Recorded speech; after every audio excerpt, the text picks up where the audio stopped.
Our next presenter, Mark Guillaume, is actually on his way here right now, so we're going to rearrange, if that's okay with you, Carol, and we'll just move on to our third presenter and come back to our second presenter. So our third presenter takes us into the world of constructing knowledge using social media.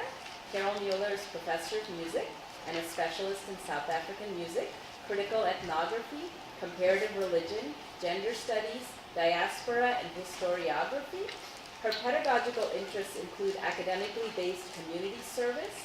She will be speaking about several topics today. In addition to her prepared remarks about Google Maps, Carol has also kindly agreed to present some of the material that Chris Raberman had planned to present today, which is the use of online learning communities through forums and blogs. Welcome, Carol.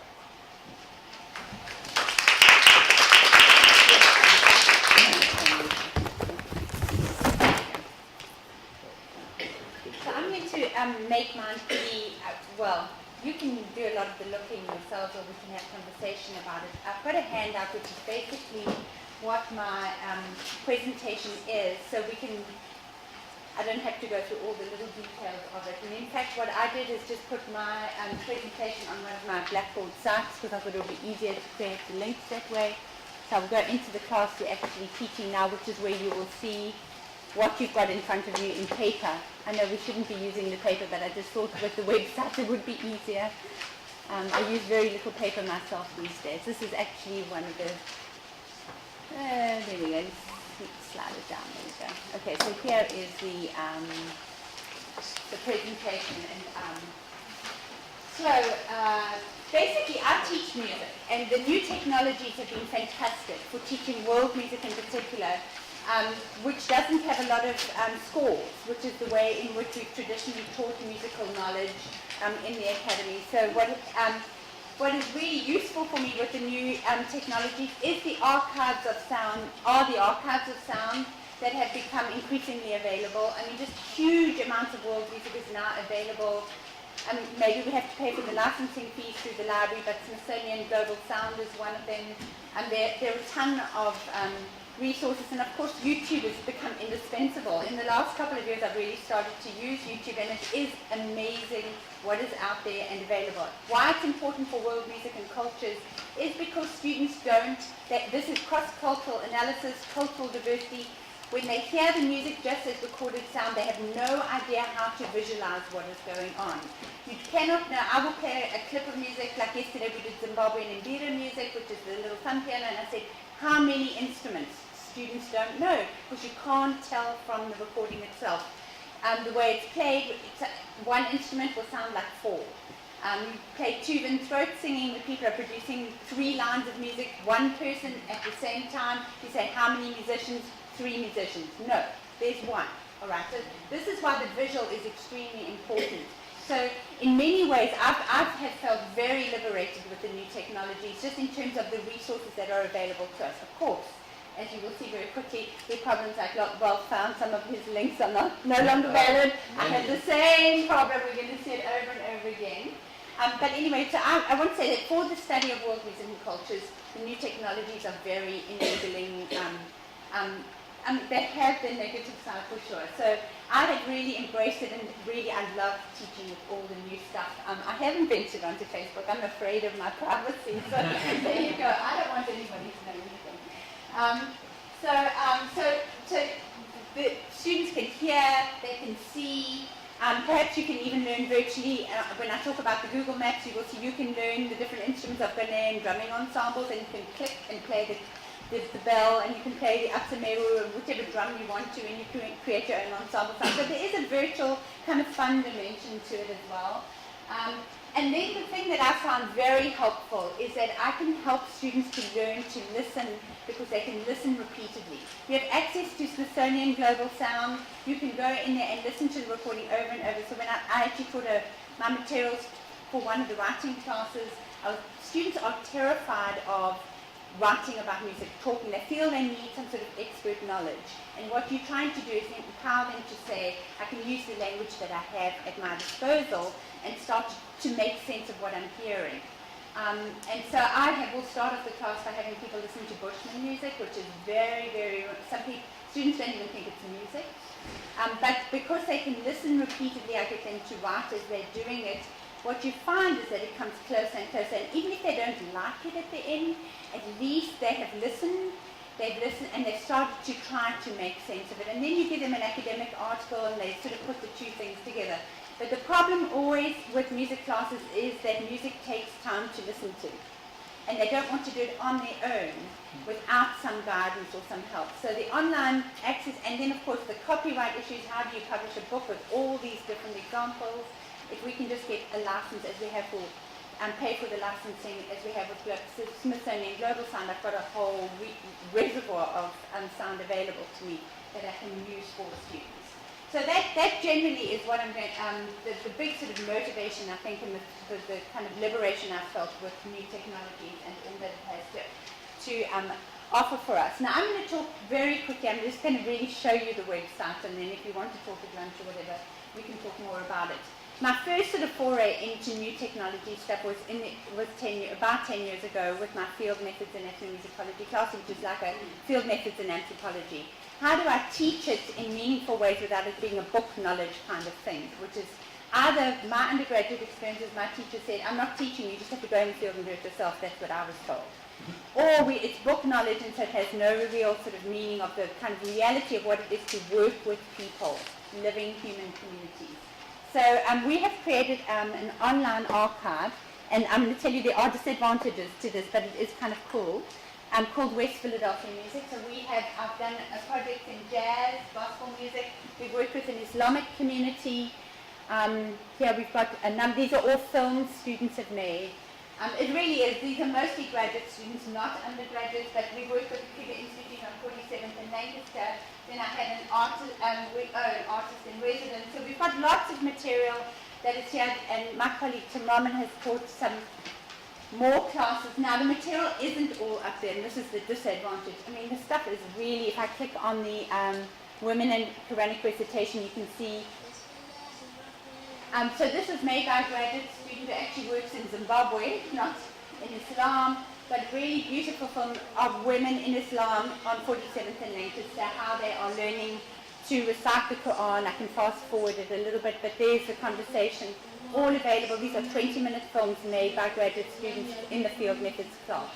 Okay, there's the jazz stuff. These are web pages. This was an undergraduate project. So these are web pages basically of musicians from West Philly. They've interviewed them. Actually, this group did video too. They were required to do it. But then we've got some amazing ways of producing real research for undergraduates and graduate students. And the nice thing about it is that we can sort of give back. We can return the material to the community. Not everybody has access to the internet, but at least it's accessible. It's not stuck in the Penn library where you maybe can't ever come and get it, that would be the additive people. So there it is available. Some of these musicians can use the material for their own promotion. The Islamic school has promoted this material in the Middle East, where they have some connections, Saudi Arabia. So other people have come to know. So that's the first thing.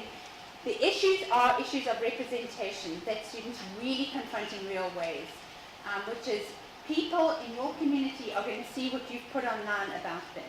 So this is not that I went to Southeast Asia, I published a book, and really there was no conversation back with the community I worked with. That's what anthropologists and ethnomusicologists have traditionally done. Here it is, your community is right here. And there are lots of stories I can tell you about places where we have been told we can't put material up, or we have to shape it in certain kinds of ways. Everything is negotiated. I'll just leave it at that. But the second thing I'm going to talk very quickly about is the Open Learning Commons. Okay. So this is what Chris Raberman would have talked about. I think, oh no, wait, I've got a different name. Sorry, I thought this was, let me just get into it very quickly. Which is this amazing site. Actually, I've taught my classes on, I've taught World Music and Cultures classes through eCollege, through Blackboard, and through the Commons. I love the Commons. This is what we've used in the last 2 years. I mean, it was fine to use the other two, but this one I feel like really lends itself to, so let me just find my courses, and I'll just show you World Music and Cultures from this summer. An amazing resource, actually. So there you can see we have different units. So each class is a different unit. We basically go according to musical culture. Let me go into one of these, like Kalahari Bushman, for example. Everything is here. I love the unit activity viewer because basically all the assignments are there for students, everything before class, in the class. You log into a live class through Adobe Connect. And what I love about that, it's a bit like Ralph was saying, is that in big classes you never get to know students. Online you get to know them. This is what I have found. You have to work harder. And I have teaching fellows who are fantastic. But basically you go into the class, there's a live chat that is going on the whole time I am lecturing. So I'll have the notes up, like they'll be online. We can click into musical examples, click into video clips very easily. I work between the live Adobe Connect classroom and this resource, which is basically the repository of all the material. You can see readings, multimedia, the blog. There's also a discussion forum. Okay. And you can, what I want to talk about in particular is the discussion forum and the blogs. And, this summer, I've taught online for 7 years. This summer it finally clicked. And this is why, I have Trustee Lisa Minetti there. She pushed me to do this, and I was terrified last year and the year before. But this summer it really worked, and I'll tell you what we did. So we have a blog where students have to listen and write about what they are hearing. And then we have a bigger kind of issue related to the listening or to that musical culture that students have to discuss online, publicly, and debate. We want them to go back and change their minds, to really engage. There were 53 students in this class, so it's a lot of students in one online. They're all over the world. And basically what happened is students were required to do some kind of posting. We said a couple of paragraphs. Some did 2 pages. I mean, they took it very seriously. And then the graduate teaching fellows would go in and read the blogs. I had 2 teaching fellows. One would read the blogs, the other the forums. And so then they would synthesize what had been discussed, do some critique of it, and then expand out, and then post their notes. So you've got to really, by the time you're done with one session, it's a 2-hour synchronous. So that means the live teaching session is 2 hours. But what goes on between classes, you've got continuity from one class to the next. And students are thinking about what they've heard. I mean, I cannot do this in a live class. I simply cannot achieve it. It is something I much prefer now to teach online to what I do. I love my students, and I like all that. But the satisfaction of teaching actually comes from this resource. I'm going to leave that at that because I don't want to take much more time. And then the last thing, is quickly to look at the Google Maps project, which is this project. Okay, so I wanted to teach, so this is basically, we'll work down here very quickly.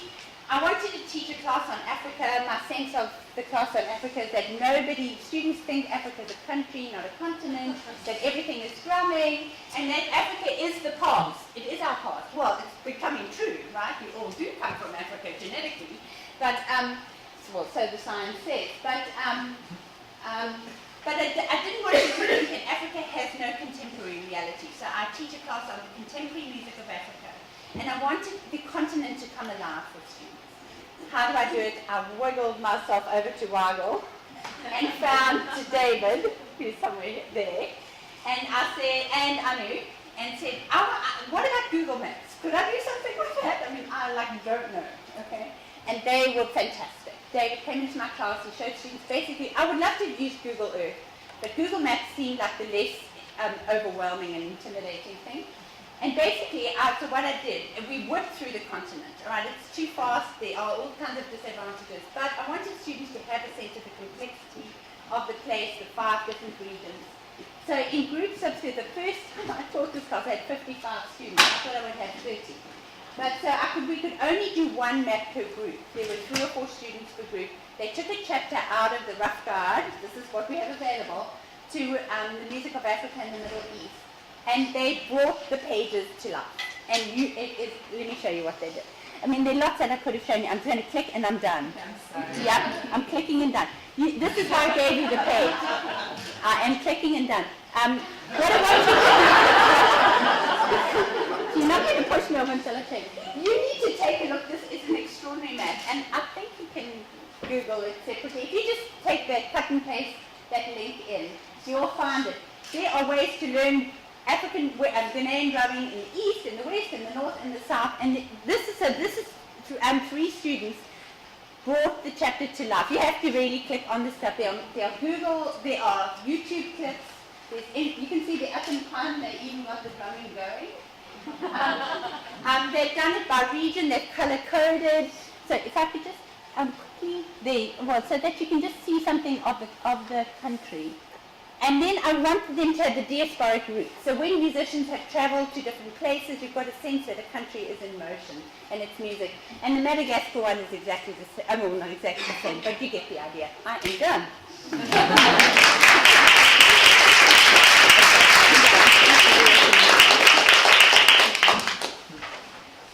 Sorry, Thank you so much, Carol. What we'll do is we'll add this website and we'll put it linked from the same page where you registered. So there's so much to see on these maps. I know David and I have really enjoyed looking at what Carol's students have created.